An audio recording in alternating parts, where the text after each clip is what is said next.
আমি মারা গেলে তো স্ত্রী হিসাবে আমার সব সম্পত্তি তুমিই ভোগ করবা। এইভাবে লিখে নিতে হইব কেন?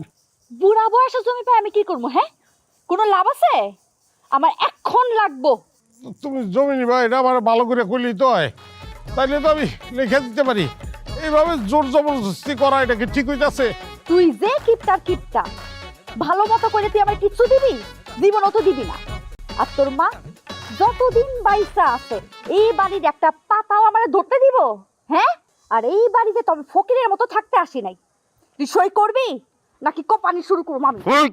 ওর নববধূ যে জমির জন্য স্বামীর সঙ্গে এরকম করতে পারে এটা জীবনেও শুনি নাই। ওই চম্পা, ওই তো ভালো কথা মানুষটা রে, জায়গা কোপানো শুরু কর, দেখবি সুর করে সই করা শুরু করছে। আপনার শ্বশুর হয়ে এগুলি কি কইতাছেন আপনি? ওই সব কর। ওই সেরি, তুই খেলা আসছিস কেন? কোপাইতে খুঁজছিস তোরে? দেখ এই আল্লাহ আল্লাহ আল্লাহ আল্লাহ।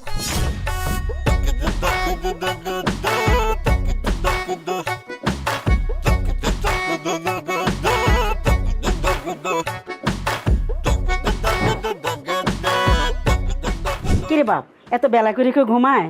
বাড়ির উপর মানুষ এসে বসে আছে। বাবা